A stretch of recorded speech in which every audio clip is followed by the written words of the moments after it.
Welcome back to the Reading and Writing Podcast. My guest today is Stephanie Steinberg, founder of the Detroit Writing Room. Stephanie, welcome to the podcast. Thanks so much, Jeff. It's great to be here. Sure. Well, if someone listening isn't familiar with the Detroit Writing Room, can you tell us about what the Detroit Writing Room is and what you offer there? Absolutely. The Detroit Writing Room is located in downtown Detroit.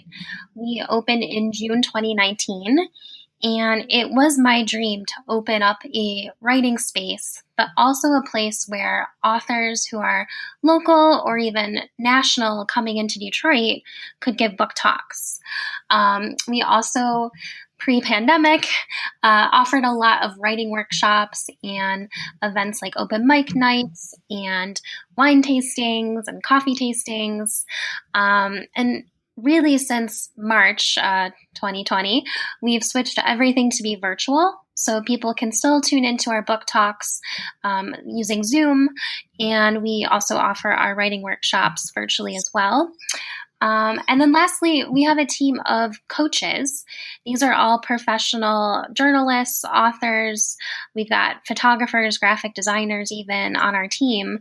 And people can sign up with them to work with them one-on-one if they're working on a book, or maybe they need help with their resume, or want someone to look at their website.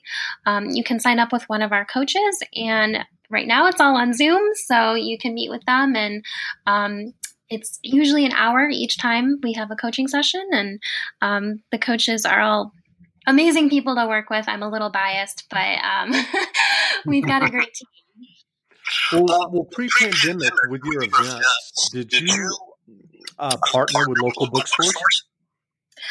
Well, really, we would sell books during the event. So if we had an author come in, for example, Judge Rosemary Aquilina, she is well known for being the judge with the Larry Nassar case, but she also writes crime novels. She came and gave a great book talk with us, and then people could purchase the book at the Detroit Writing Room during the event. Great. Well, how has the pandemic impacted the writing room and what you're doing there? Well, I opened the space intending it to be a gathering space for people. And, we were open for about 9 months before the pandemic hit. And, in those 9 months, it was really magical. I loved hosting authors for book talks, and we started a speaker series where we'd have a panel. We did a children's book panel, and authors would, share their tips and expertise for other children's book authors or aspiring authors. And so, it's been a challenge kind of just pivoting to do it all virtually now. We still offer the same content. It's just not in person. But then on the flip side, it's been really great reaching people now outside of Michigan. So we actually opened the New York Writing Room, which is an all virtual chapter with 10 coaches based in New York City. So people can sign up with them whether they're in New York or Los Angeles or Atlanta, and you can now reach our coaches virtually. So that has been an upside out of this experience. I never thought we'd be doing all this online, but here we are. Sure. So where are you physically located in Detroit for after the pandemic? Yep, we are physically on Washington Boulevard. It's in the heart of downtown Detroit. For listeners familiar with the area, we're very close to Comerica Park, where the Tigers play, and around the corner from bars and restaurants and retail. So it's a great spot where if you do come to a book talk and then you want to go grab a drink after, you can easily do that. And so what was the original impetus that led you to create the Detroit Writing Room? Yeah. Well, I'm a journalist by trade. I've been a journalist the past over a decade now. And I started my career in Washington, D.C., and then moved back home to Detroit in 2016 and took a job as a reporter for the Detroit News. And I was a features reporter. So I was interviewing a lot of Detroit entrepreneurs and creative people who were starting up their own businesses and organizations. And like 2016 in Detroit was really hot. 2016 to like 2019, I'll say. And it really inspired me to maybe start something of my own. And I thought, in talking to all of these creative people and entrepreneurs, I could see the need for a space for the creative community, but also a place where people could come get help on their writing. A lot of people needed help with, website copy or grants that they were writing, even resumes, and applications to various programs. So I thought, well, it'd be cool to pull together my network of journalists and authors and maybe offer a coaching team where people could get help on all these projects. And so that's what I did.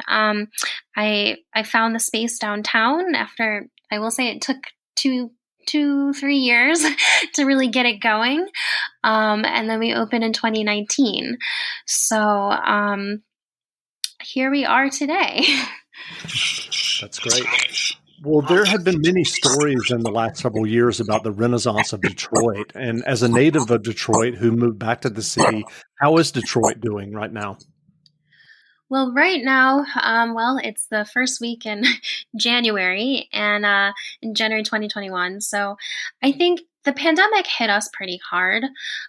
We were really on an upswing, up until March last year, and new businesses were opening left and right, and there's this energy and just, movement where people from the suburbs were coming into the city for experiences and to go to things like the writing room and book talks. And I think that has drastically slowed down in the last year because of the pandemic, but I'm hopeful that, once this vaccine comes along, hopefully people will start to come back downtown again and we'll get back up on our feet. Bundling home and car insurance with Geico is so easy, your neighbors are probably already doing it. But who? They may drop little hints like, beautiful day out. Even more beautiful since we saved by bundling our home and car insurance with Geico. or Yard work is hard. Much harder than bundling with Geico, which was easy. or it may be even subtler, like, Speaking of burgers, we bundled our home and car insurance with Geico and saved a bunch of money. bundling is easy with Geico. Just ask your neighbors. And now it's Geico's Motorcycle Rules of the Road. Before you ride, make sure your mirrors are clean and adjusted properly. And if you're going on a group ride, make sure the lead biker knows where they're going. Ed, quick question. Where are you taking us? Oh, I have no idea. Well, am I the leader? Because I was following that dude with the red helmet. Where is he? And the rule to saving on motorcycle insurance is, in 15 minutes, Geico could save you 15% or more. Sure. Well, as you look ahead to hopefully mass vaccinations later this year, what are your plans looking ahead with the writing room? Yeah, I mean, up until, we have a vaccine and it's safe for people to gather at the space, we're going to keep going virtually. So we'll still do these virtual book talks. We have a virtual book club that starts this month. The workshops, the speaker series, the coaching sessions, even open mic nights, we're doing all on Zoom at the moment. And then, hopefully once it's safe to gather again in person, we'll reopen up the space and have everything I just mentioned in person, and people can come back to work at the space. And it's also available to rent if people want to host their own event there, they can do that. So, fingers crossed we can do that sooner than later. Sure. Well, what's the best place online for people to find out about these virtual events for both the Detroit Writing Room and the New York Writing Room that you mentioned earlier? Yeah, if they go to our website, we've got DetroitWritingRoom.com and also NewYorkWritingRoom.com. There's an events tab, and you just click on that and you can see everything that's coming up. We have events scheduled, pretty much through the first couple months of 2021 now. And also, if you're interested in the book club, it's going to be really awesome. I have to plug it. We've got one author we're featuring each month in 2021, and they'll be joining us virtually on Zoom. So once you read the book, the author will join in to answer your questions and talk about the book. And anyone who's a book club member will get special discounts on the books. And we've got some amazing authors in the lineup. Actually, Judge Aquilina, who I mentioned before, is in the lineup. We've got former Detroit Mayor Dennis Archer is kicking us off this month. He wrote an autobiography. And we've got Michelle Riley, who is a former Detroit Free Press reporter, columnist, who is out with a new book, and she'll be talking in February. So all that is on the website.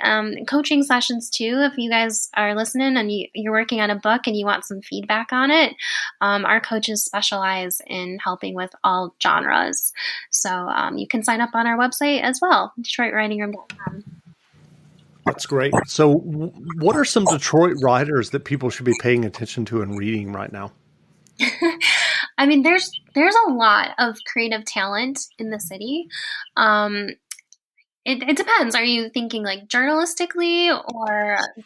Either way. Yeah.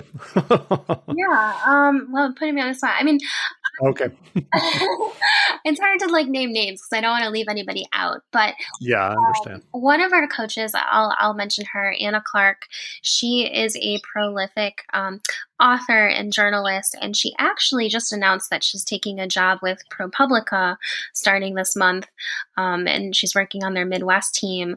But her writing's just fantastic. She really covers communities extremely well. She wrote a book about the Flint water crisis called The Poison City, and that's a really great read if you're interested in learning about the Flint water crisis and exactly what and how that happened. So I always recommend her. And then we have a children's book coach on our team, Amy Nylander, who I adore. If you are into children's books, she is an amazing author and illustrator, and she'll be coming out with a new book, I believe, this year. The name is escaping me of what the book is called, but she's written Grandma's Hug and The Ladybug Race, and I always like, giving her a shout out for the children's book sector. But yeah, I don't know. I can probably go on and on about every single coach we have.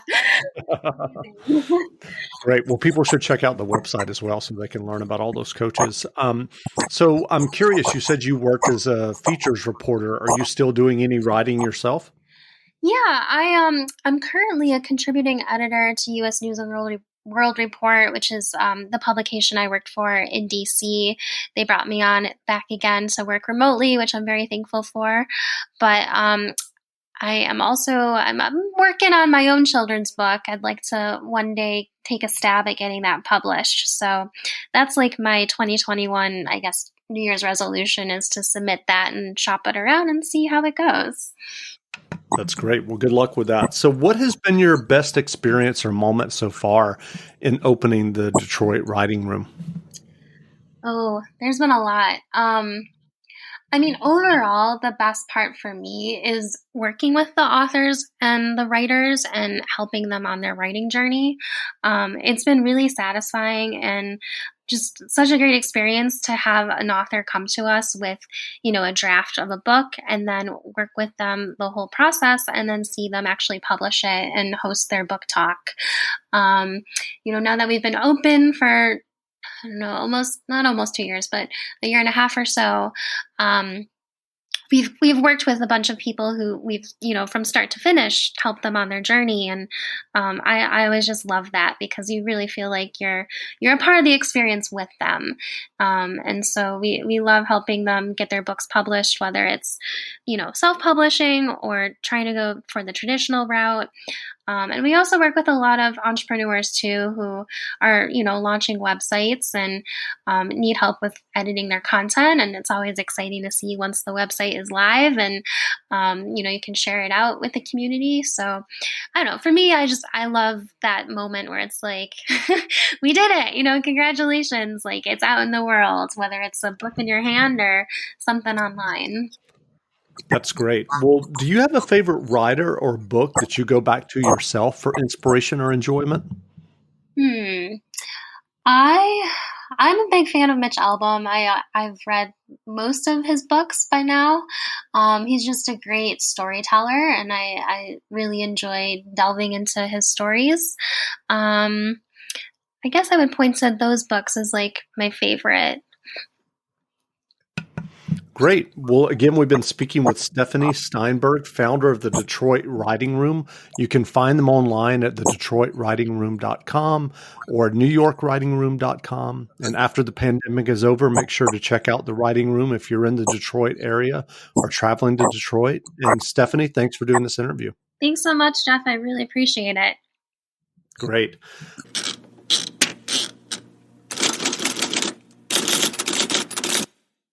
Bundling home and car insurance with Geico is so easy, your neighbors are probably already doing it. But who?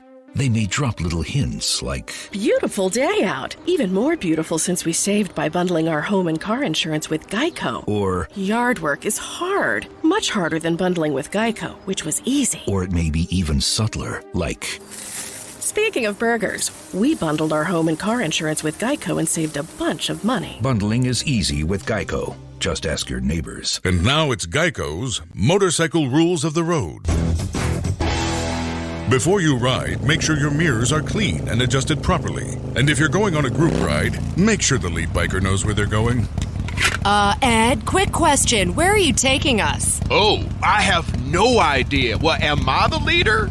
Because I was following that dude with the red helmet. Where is he? And the rule to saving on motorcycle insurance is, in 15 minutes, Geico could save you 15% or more.